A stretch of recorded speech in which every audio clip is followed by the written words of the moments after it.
Bonjour la famille. Aujourd'hui, on va continuer avec notre formation en calcul de structure.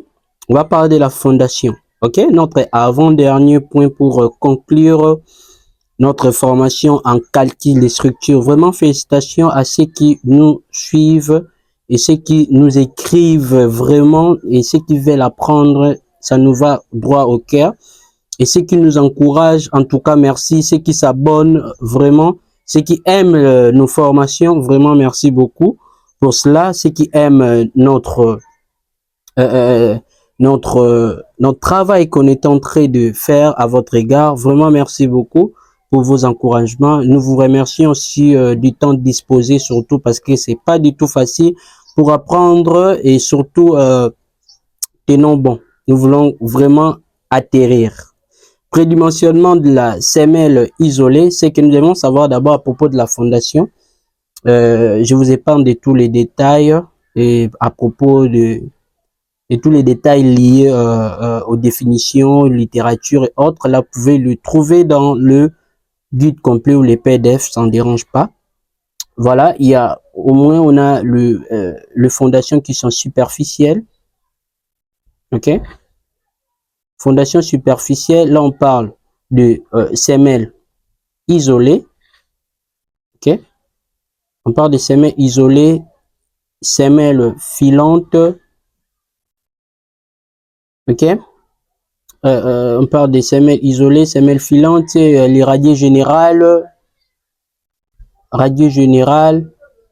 et tant d'autres. Ok, donc ce sont de fondations dont la hauteur ne dépasse pas 3 mètres à peu près. Voilà, 3 mètres.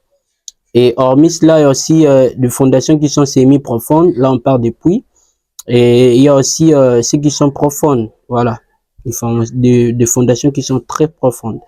C'est comme ça. Alors, pour notre cas, nous allons parler du prédimensionnement de la semelle isolée. OK? Voilà. Il y a au moins quelques points à savoir. Le NI, c'est l'effort normal issu de la descente des charges.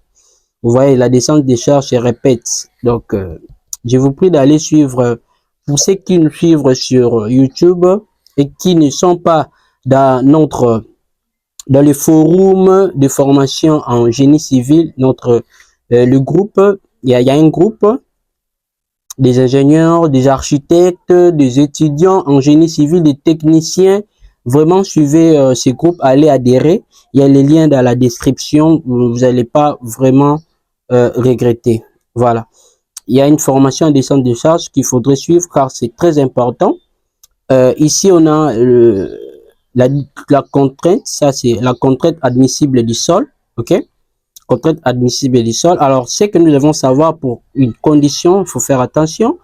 La division de l'effort normal, ici de la descente de charge, divisé par les contraintes admissibles et inférieures ou égales à la surface. La surface ici, c'est quoi? C'est la surface de la semelle. Ok? C'est ça la condition. Donc, ceci ne peut pas être supérieur à la surface de la semelle. Voilà. Hauteur de la semelle, il y a la formule qui est ici.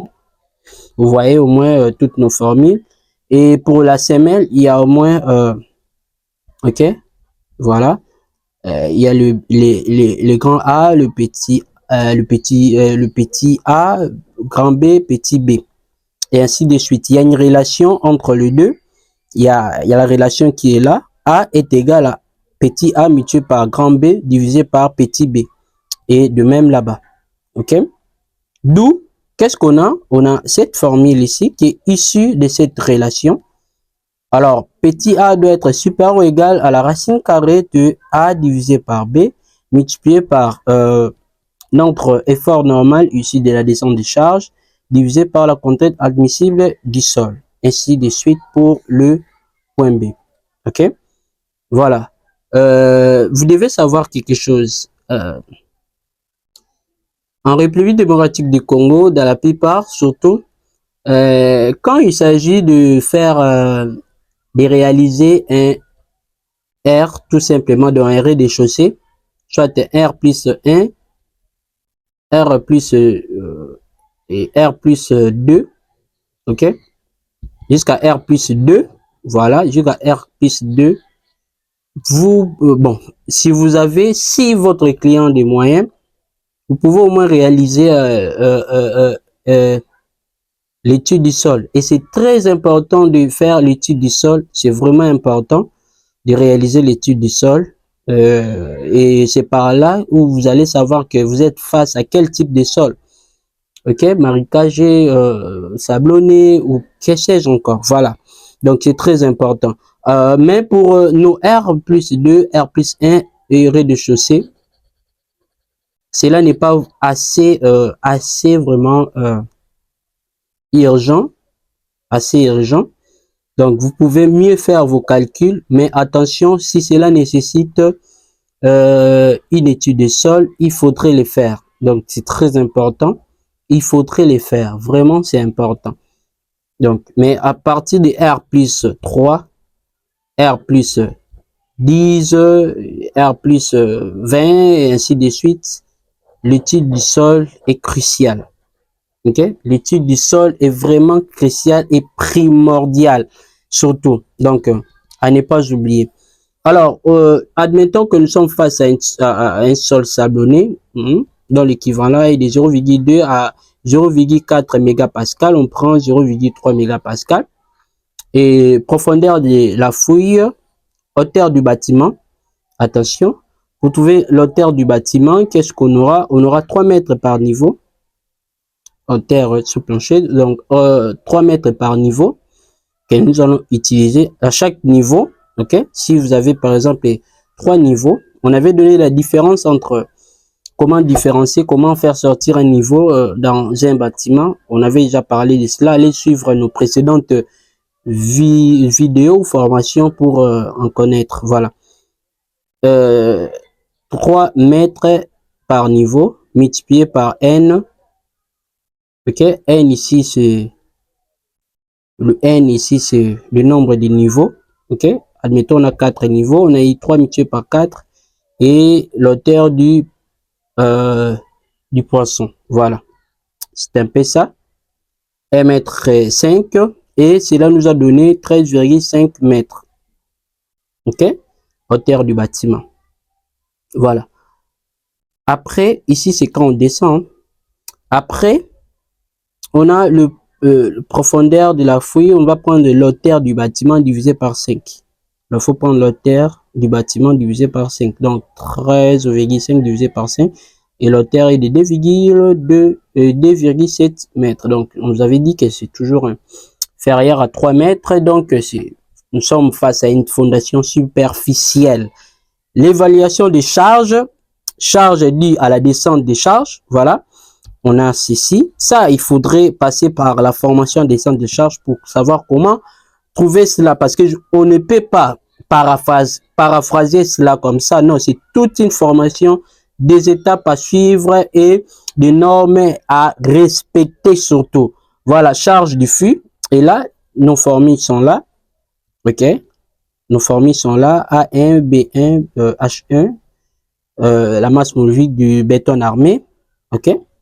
Tout ça, la charge de la longrine, ok, voilà, la longueur développée, L1 plus L2 plus L3 plus L4, donc on va prendre notre longueur, L1, L2, L3, L4, voilà, de notre bâtiment, donc L1, L2, L3, L4, alors vous allez diviser par 2, et ce qui nous donne ces nombres ici. Après cela, le PD, c'est ce qui va nous donner, le PD c'est la charge de longrine, le P1 charge du fût, ok. On a nos formules qui sont là, il suffit justement de les appliquer, de mettre directement nos valeurs ici respectives et c'est très simple. Voilà. Voilà. Après cela, nous allons passer maintenant au poids du mur sur la longrine, ok. Poids du mur égale 1,35 multiplié par l'épaisseur du mur, notre hauteur, ok, l'hauteur, ok, longueur développée et la masse volumique de notre mur, ok. Donc tout ça, il y a derrière un tableau, il y a derrière un tableau qu'on avait donné, ça se trouve dans le guide complet de la dalle, tous les tableaux que vous aurez besoin, qui ont toutes les valeurs, ça s'y trouve. Ok?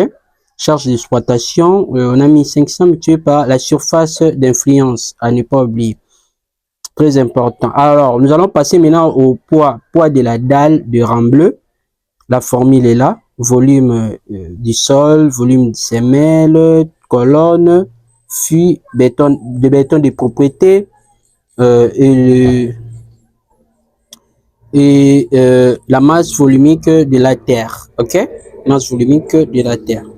Voilà, tout ça. Il y a aussi leur formule ici. Volume du semelle, la formule est là. Colonne, la formule est là. Et pour le fût, la formule est là. Béton de propriété aussi, la formule est là. Alors, ce qui nous donne la charge totale. OK? Charge totale NU, P1, P2, PM, poids de la terre et la charge. OK? En newton. Ça, c'est un exemple, tout simplement.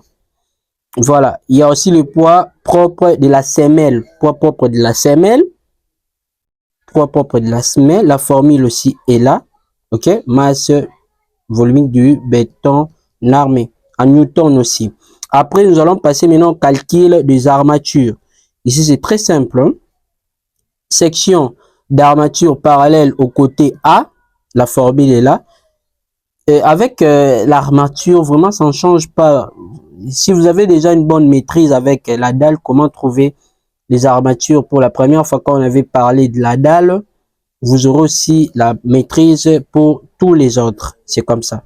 Donc, il suffit juste de remplacer ces valeurs. Et ces valeurs ici, on avait déjà donné.